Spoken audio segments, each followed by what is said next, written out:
안녕하세요. 깊은 지혜와 통찰의 숲을 함께 거니는 시간입니다. 오늘 우리는 매우 어렵지만 반드시 필요한 여정에 대해 이야기 나누려 합니다. 바로 한 사람의 영혼이 부서진 후 그 폐허 속에서 자기 자신을 다시 세우는 방법에 관한 이야기입니다. 본격적인 이야기에 앞서 만약 지금 듣고 계신 이 메시지가 당신의 마음에 울림을 준다면 좋아요와 공유를 통해 어둠 속에 있는 또 다른 누군가에게 작은 빛을 전해주시는 건 어떨까요? 당신의 그 소중한 나눔이 한 영혼을 구하는 귀한 손길이 될 수 있습니다. 이야기를 듣고 나누는 모든 분들의 삶에 평화와 은총이 가득하기를 기도합니다. 어느 날 아침 눈을 떴을 때 당신이 그토록 굳게 믿었던 것이 사랑이 아니었다는 사실을 깨닫는 것만큼 근본적으로 영혼을 뒤흔드는 일은 없을 겁니다.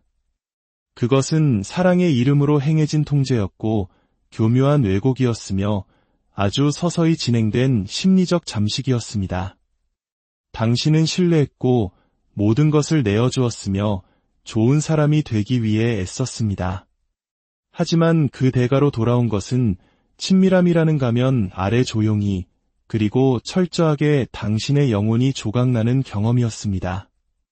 이것이 바로 나르시시스트적 학대의 끔찍한 후유증입니다. 그리고 가장 무서운 부분은 단순히 그들이 당신에게 무슨 짓을 했는지가 아닙니다. 그들의 가면이 벗겨졌을 때 당신에게 무엇이 남아있는가 하는 점입니다. 이제 전쟁터는 더 이상 바깥 세상에 있지 않습니다. 그 전쟁은 당신의 내면에서 벌어지고 있습니다. 그러므로 무언가를 재건하기에 앞서 치유나 희망 혹은 강인함에 대해 이야기하기 전에 우리는 먼저 이 심리적 폐허의 실체를 있는 그대로 인식해야 합니다. 이것은 감상적인 이야기가 아닙니다. 긍정의 힘으로 대충 덮어버릴 수 있는 상처가 아닙니다. 이것은 당신을 미화해주지 않는 거울을 똑바로 응시해야 하는 지독히도 잔인한 과정입니다. 당신은 스스로 인정해야만 합니다. 내가 조종당했다는 것을, 속았다는 것을, 가스라이팅을 당해왔다는 것을 말입니다. 당신의 현실 감각이 송두리째 강탈당했고 옳고 그름에 대한 당신의 기준이 미묘하지만 근본적으로 부패했다는 사실을 인정해야 합니다. 더 끔찍한 것은 당신이 그 모든 것을 참고 견뎠다는 사실입니다. 그것이 사랑이라고 믿었기 때문에 혹은 당신의 충성심이 언젠가 그들을 구원할 것이라고 믿었기 때문에 조금만 더 사랑하면, 조금만 더 희생하면, 조금만 더 오래 머물면 모든 것이 괜찮아질 것이라고 스스로를 다독이면서 말입니다. 하지만 결국 아무것도 나아지지 않았습니다. 그리고 그 기억이 지금 당신을 괴롭히고 있습니다. 나르시시스트적 학대는 단순한 감정적 고통이 아닙니다. 그것은 인식론적 혼돈입니다. 당신은 자기 자신의 정신을 더 이상 신뢰하지 못하게 됩니다. 무엇이 진짜인지 알 수 없게 됩니다. 자신의 기억과 동기마저 의심하게 됩니다. 이것이 바로 진짜 피해입니다. 우리는 이것을 인지적 파편화라고 부릅니다. 한때 당신의 삶에서 믿음직한 나침반이었던 직관은 이제 녹슬고 망가져 버렸습니다. 당신은 모든 것을 재차 확인하고 의심합니다. 아무 잘못도 하지 않았는데 사과를 하고 채워줄 필요도 없는 상대의 요구를 미리 예측하며 전전긍긍합니다. 갈등 상황에서는 몸을 움츠리고 조금만 언성이 높아져도 깜짝 놀라며 모든 대화 속에서 숨겨진 함정을 찾으려 했습니다. 이것은 치유가 아닙니다. 이것은 조건화입니다. 당신은 살아남기 위해 스스로를 배신하도록 훈련받은 것입니다. 자, 그렇다면 이 폐허 더미에 어떻게 접근해야 할까요? 첫째, 그 고통에 정확한 이름을 붙여주어야 합니다. 그것을 낭만적으로 포장하지 마십시오. 합리화하지도, 영적으로 미화하지도 마십시오. 그냥 있는 그대로의 이름을 부르십시오. 학대라고, 심리적 학대라고 말입니다. 독이 되는 관계라거나 복잡한 사이 같은 완곡한 표현으로 얼버무리지 마십시오. 만약 누군가가 당신의 자신감을 체계적으로 무너뜨리고 당신을 고립시켰으며 당신이 솔직할 때마다 벌을 주고 자기 자신을 포기할 때마다 상을 주었다면 그것은 명백한 학대입니다. 이름을 명확히 부르는 것은 질서를 세우는 첫걸음입니다. 당신이 이름 붙이기를 거부하는 것은 절대 고칠 수 없습니다. 그리고 질서가 없다면 혼돈이 당신을 집어삼킬 것입니다. 하지만 일단 이름을 붙이고 나면 또 다른 유혹에 직면하게 됩니다. 바로 피해자 의식에 머물고 싶은 유혹입니다. 이것은 매우 까다로운 문제입니다. 당신은 분명한 피해자입니다. 그 사실을 부정하는 것은 또 다른 형태의 자기기만일 뿐입니다. 하지만 위험은 당신의 정체성 자체를 그 상처 위에 세우려 할 때 시작됩니다. 고통은 진짜입니다. 트라우마도 진짜입니다. 하지만 그것이 당신의 이름이 되어서는 안 됩니다. 당신의 고통 속에 주저앉아 그곳을 영원한 거처처럼 꾸미지 마십시오. 만약 그렇게 한다면 당신은 가해자에게 두 번째 승리를 안겨주는 셈입니다. 그들이 당신의 평화를 빼앗아갔으니 당신의 미래마저 내어주지는 마십시오. 이제 조금 불편하지만 반드시 필요한 이야기를 해보겠습니다. 회복 과정의 일부는 당신이 그 위험 신호들을 놓쳤다는 것, 당신 자신의 본능을 무시했다는 것, 어쩌면 진실보다는 환상을 선택했다는 것을 인정하는 것을 포함합니다. 이것이 당신을 어리석게 만드는 것이 아닙니다. 오히려 당신을 인간답게 만드는 것입니다. 특히 정서적 방치가 당연시되고 사랑이 조건적이었던 환경에서 자랐다면 더욱 그렇습니다. 당신의 필요를 억눌러야만 애정을 얻을 수 있었던 환경 말입니다. 그런 경우 학대는 오히려 익숙하게 느껴졌을 것입니다. 마치 집처럼 느껴졌을지도 모릅니다.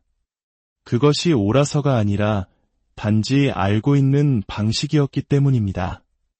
우리 인간은 비록 고통스러울지라도 자신이 아는 것에 매달리는 경향이 있습니다. 그러므로 재건의 시작은 당신의 마음이 상처 입었을 뿐만 아니라 근본적으로 재구성되었다는 냉정한 현실 인식에서 출발합니다. 이를 위해서는 겸손이 필요합니다. 여기서 겸손은 나약함이 아닙니다. 그것은 진실을 회피하지 않고 똑바로 마주하는 용기입니다. 나는 속았다. 나는 이용당했다. 나는 부서졌다. 하지만 나는 그 자리에 머물지 않을 것이다. 나를 아프게 한 존재처럼 되지 않을 것이다. 라고 선언하는 용기입니다. 바로 이 지점에서 책임의 문제가 등장합니다. 이 모든 것이 당신의 잘못은 아니었지만 이제부터 치유하는 것은 온전히 당신의 책임입니다. 아무도 당신을 대신해 그 일을 해주러 오지 않습니다. 친구도, 상담사도, 다음 연인도 아닙니다. 오직 당신 자신이어야만 합니다. 이것이 회복이라는 여정이 짊어져야 할 실존적 무게입니다. 당신은 스스로 벽돌 한 장 한 장, 하루하루 다시 쌓아 올리기를 선택해야 합니다. 당신 스스로가 부활의 설계자가 되어야 하는 것입니다. 그 시작은 거창한 선언이 아니라 작지만 규율 있는 행동들입니다. 지금 당신이 있는 곳에서 시작하십시오. 아침에 일어나 잠자리를 정리하는 겁니다. 그것이 당신의 트라우마를 고쳐줄 것이기 때문이 아닙니다. 한때 완전히 통제 불가능하게 느껴졌던 세상에서 아주 작은 통제권을 되찾는 행위이기 때문입니다. 영양이 풍부한 음식을 챙겨 먹고 잠시 산책을 나가십시오. 1시간 동안 휴대폰을 꺼두십시오. 거울 속 당신의 눈을 다시 바라보며 말해주십시오. 나는 여기에 있고 나는 소중하다. 이것들은 단순한 과제가 아닙니다. 이것은 당신의 가치를 선언하는 행위입니다. 폐허 속에서 새로운 자아를 천천히 조각해 나가는 방법입니다. 이 과정은 고통스럽습니다. 당신은 많이 슬퍼하게 될 것입니다. 당신을 아프게 한 그 사람뿐만 아니라 그 모든 것을 견뎌냈던 과거의 당신 자신에 대해서도 애도하게 될 것입니다. 잃어버린 세월과 쏟아부은 에너지, 조종당했던 희망을 슬퍼하게 될 것입니다. 마음껏 슬퍼하십시오. 십자가에 못 박힘 없이는 부활도 없고 죽음 없이는 변화도 없습니다. 당신 안에 무언가가 죽었습니다. 괜찮습니다. 그 부분은 죽어야만 했습니다. 이제 그 잿더미 속에서 더 강한 무언가가 태어날 수 있기 때문입니다. 이것은 복수에 관한 것이 아닙니다. 누군가가 틀렸음을 증명하려는 것도 아닙니다. 이것은 당신 스스로 존경할 수 있는 사람이 되는 과정입니다. 자신의 목소리를 배신하지 않는 사람, 완벽해서가 아니라 정직하기에 세상 속으로 고개를 들고 걸어나갈 수 있는 사람이 되는 것입니다. 결국 당신은 느끼기 시작할 것입니다. 극적이거나 하룻밤 사이의 변화가 아니라 아주 미묘한 변화를 말입니다. 아니오라고 말할 때 더 이상 불안해하지 않는 자신을 발견하게 될 것입니다. 누가 지켜보는지 의식하지 않고 진심으로 웃게 될 것입니다. 죄책감 없이 당신의 필요를 표현하게 될 것입니다. 그것이 성장이고 그것이 진정한 자유입니다. 그리고 가장 아름다운 부분은 그 누구도 당신에게 이 자유를 가져다 주지 않았다는 사실입니다. 당신이 스스로 쟁취한 것입니다. 당신은 자신에게로 돌아오기 위해 필사적으로 싸웠습니다. 그리고 이제 그 누구도 다시는 그것을 당신에게서 빼앗아갈 수 없습니다. 왜냐하면 당신은 마침내 당신이 누구인지 알게 되었기 때문입니다. 그리고 일단 당신이 누구인지 알게 되면 그 어떤 나르시시스트도, 조종자도, 학대자도, 거짓말쟁이도 다시는 당신을 무너뜨릴 수 없습니다. 그것이 당신의 새로운 이야기의 시작입니다. 폐허가 아닌 재탄생의 서막입니다. 나르시시스트적 학대로 산산조각 난 경험이 있다면 당신은 자신이 누구인지 더 이상 알 수 없는 끔찍한 모호함 속에 놓이게 됩니다. 이것은 비유가 아니라 심리적 현실입니다. 당신의 정체성은 다른 사람의 예측 불가능한 병리적 변덕에 맞춰 타협되고 재구성되었습니다. 침묵하면 상을 받았고 진실하면 벌을 받았습니다. 시간이 흐르면서 당신의 자아 감각은 왜곡되었습니다. 당신은 그들의 목소리로 생각하기 시작했고 당신 자신의 욕구나 원칙이 아닌 평화를 유지하고 갈등을 피하기 위한 결정을 내렸습니다. 그것은 사는 것이 아니라 연기하는 것이었습니다. 비극은 당신이 완전히 지치고 혼란스럽고 텅 비게 될 때까지 그 사실조차 깨닫지 못했다는 것입니다. 이제 자연스럽게 이런 질문이 떠오릅니다. 어떻게 나를 다시 세울 수 있을까? 예전의 나로 어떻게 돌아갈 수 있을까? 하지만 그 질문 자체가 문제입니다. 목표는 과거의 당신으로 돌아가는 것이 아니기 때문입니다. 그 사람은 이제 없습니다. 순진하고 희망에 찼으며 당신을 취약하게 만들었던 방식의 그 연약했던 당신은 더 이상 존재하지 않습니다. 비극적으로 들릴지 모르지만 이것은 또한 기회이기도 합니다. 당신에게는 과거의 복제품이 아닌 더 진실하고 회복력 있으며 통합된 자아를 재건할 기회가 남겨져 있기 때문입니다. 그리고 그 과정은 치유나 용서, 심지어 통찰로 시작되지 않습니다. 그것은 책임감으로 시작됩니다. 책임감은 피해자 의식의 해독제입니다. 학대의 희생자였다는 것은 사실입니다. 축소되거나 부정되어서는 안 될 사실입니다. 하지만 피해자 의식 속에서 사는 것은 당신의 주체성을 또다시 내어주는 행위입니다. 학대는 이미 한 번 당신의 자율성을 빼앗았습니다. 두 번 빼앗기게 두지 마십시오. 당신은 당신의 삶을 되찾아야 합니다. 조각 하나하나 의식적인 선택을 통해 말입니다.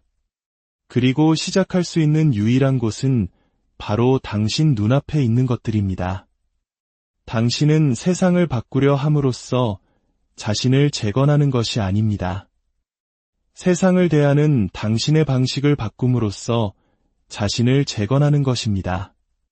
그리고 그것은 가장 작고 근본적인 질서의 행위에서 시작됩니다.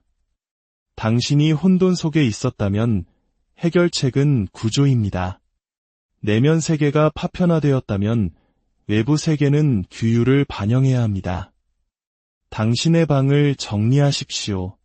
당신이 통제할 수 있는 것부터 시작하는 겁니다. 당신의 주변 환경은 당신의 내면 상태를 비추는 거울입니다. 공간이 혼란스럽고 방치되어 있으며 잡동사니와 소음으로 가득 차 있다면 당신의 마음도 마찬가지일 것입니다. 주변을 정돈함으로써 당신은 영혼을 정돈하기 시작합니다. 이것은 마법이 아닙니다. 심리치료도 아닙니다. 이것은 진실이며 진실은 언제나 회복을 향한 첫걸음입니다. 하지만 책임은 여기서 그치지 않습니다. 공간을 관리하는 것뿐만 아니라 당신의 이야기를 관리하는 것에 관한 것입니다. 당신은 스스로에게 나는 회복 불가능할 정도로 망가졌다거나 영원히 상처 입었다거나 이 순환을 반복할 운명이다라는 이야기를 그만두어야 합니다. 이런 서사는 유혹적이지만 거짓말입니다. 진실은 당신이 상처 입었다는 것이지만 상처 입은 것은 치유될 수 있고 흉터가 남은 것은 강해질 수 있다는 것입니다. 이것은 당신이 이야기의 주도권을 잡을 때만 가능합니다. 가해자가 당신의 이야기를 쓰도록 내버려 두지 마십시오. 펜을 움켜쥐고 용기와 명확함에 기반한 다른 이야기를 쓰기 시작하십시오. 책임을 지는 것은 비난을 감수하는 것과 다릅니다. 이 구분이 핵심입니다. 비난은 과거를 향합니다. 책임을 물을 사람을 찾습니다. 하지만 책임은 미래를 향합니다. 이제 어떡할 것인가? 일어난 일을 가지고 무엇을 할 것인가? 라고 묻습니다. 절망과 냉소 속으로 무너질 것입니까? 아니면 더디고 고통스럽더라도 불완전하지만 결연하게 일어설 것입니까? 일관된 시간에 일어나고 몸을 돌보십시오. 처벌하기 위해서가 아니라 돌볼 가치가 있음을 상기시켜주기 위해서입니다. 당신이 의미하는 바를 말하십시오. 목소리가 떨리더라도 아니오라고 말해야 할 땐 아니오라고 말하십시오. 당신을 오해하기로 작정한 사람들에게 더 이상 당신을 설명하려 애쓰지 마십시오. 당신에게 상처 준 사람들을 되찾으려 하지 마십시오. 이 모든 것을 행하는 과정에서 당신은 오랫동안 묻혀있던 무언가가 희미하게 돌아오는 것을 느끼기 시작할 것입니다. 바로 자존감입니다. 자신감도 행복도 아닌 자존감입니다. 당신의 진실성과 일치하는 방식으로 행동하기 시작하면 당신은 비로소 자신의 가치를 인식하기 시작합니다. 다른 누군가가 말해주었기 때문이 아니라 당신이 스스로를 선택했기 때문입니다. 이것이 회복 과정에서 가장 두려우면서도 가장 해방적인 순간입니다.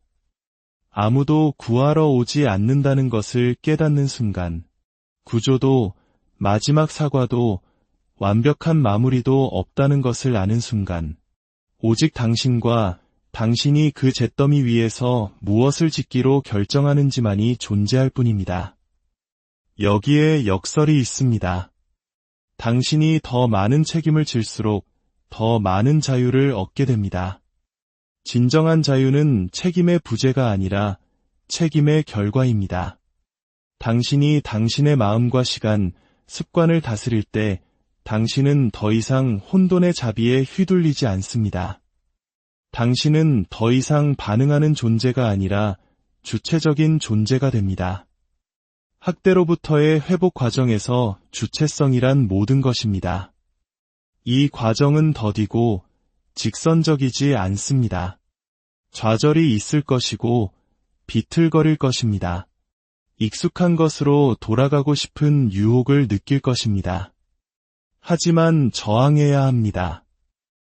안주를 위한 편안함보다 성장을 위한 불편함을 선택해야 합니다.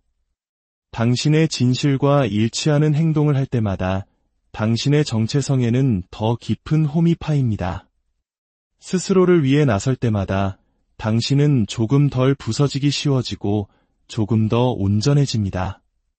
책임감은 화려하지 않습니다. 처음에는 기분 좋게 느껴지지도 않고 신나지도 않습니다. 종종 지루하고 반복적이며 심지어 외롭기까지 합니다. 하지만 그것이 심리적 폐허에서 벗어날 수 있는 유일한 길입니다. 당신이 과거의 당신과 당신이 될 수 있는 미래의 당신을 잇는 다리입니다. 그리고 당신은 그 다리를 기꺼이 걸어야 합니다.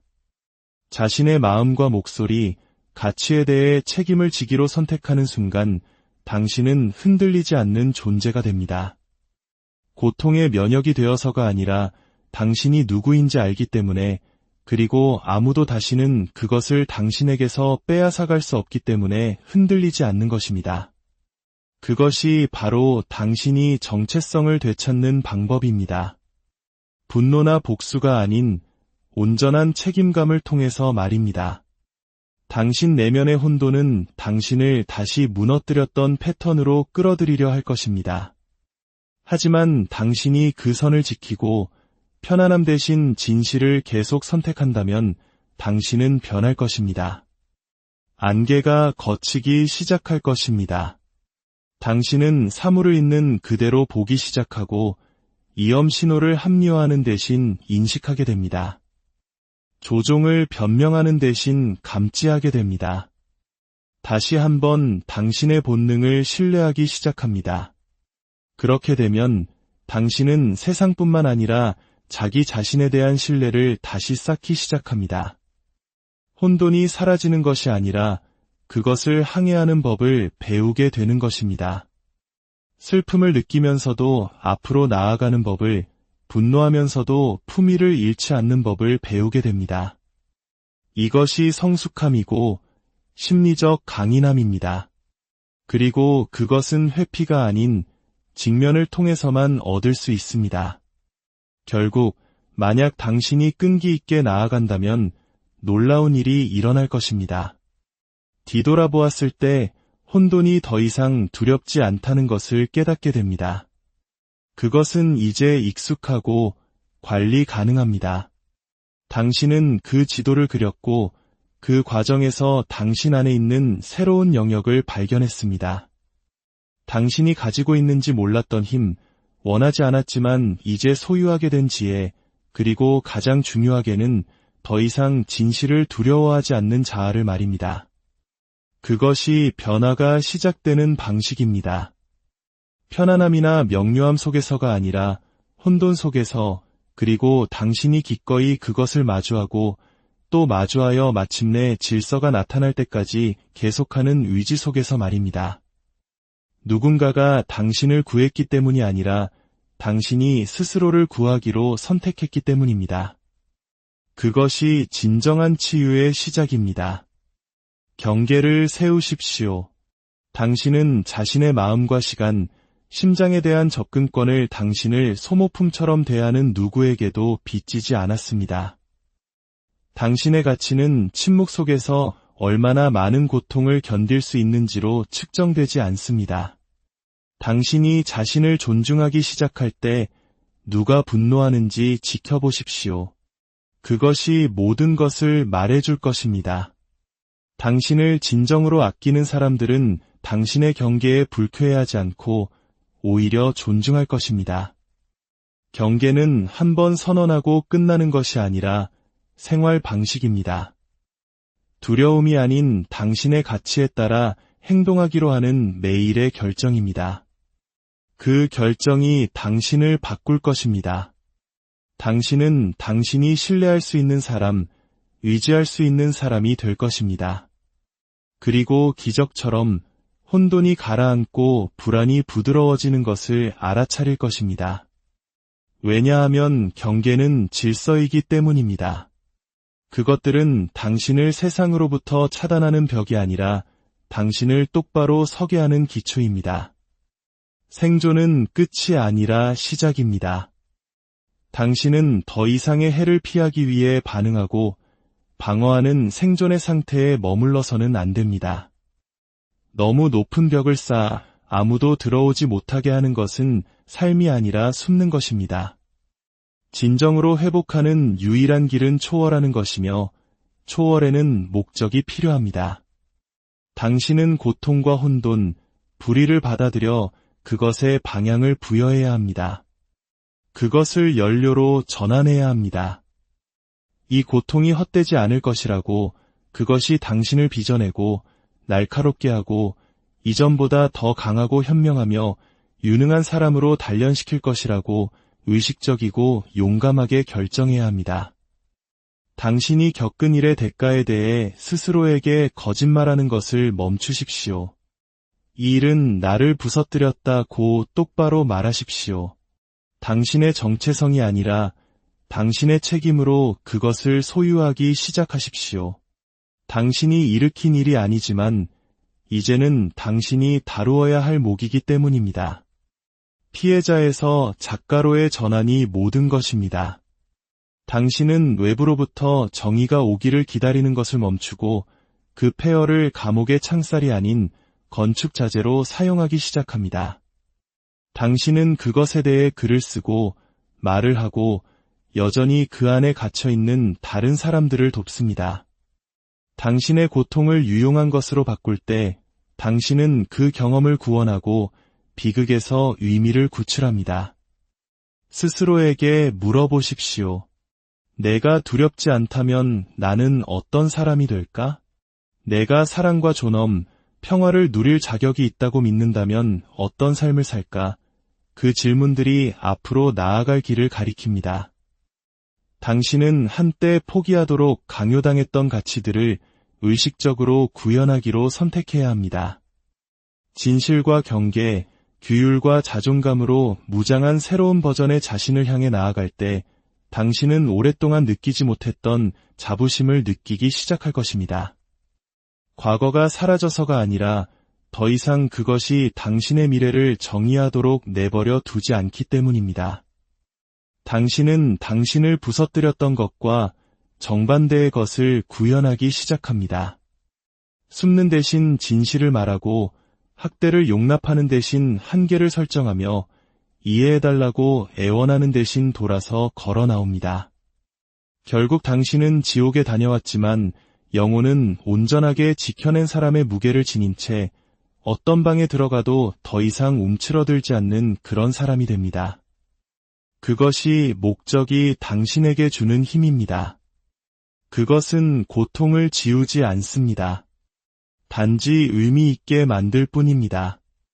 당신을 파괴하려 했던 모든 것을 가져다가 당신 힘의 기초로 바꾸게 합니다. 그렇게 함으로써 당신은 단지 치유되는 것이 아니라 초월합니다. 당신은 일어서고 재건합니다.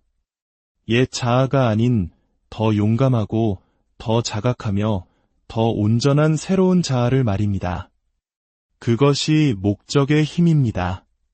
기다리는 것이 아니라 벽돌 한 장 한 장, 행동 하나하나 하루하루 쌓아 올리는 것입니다.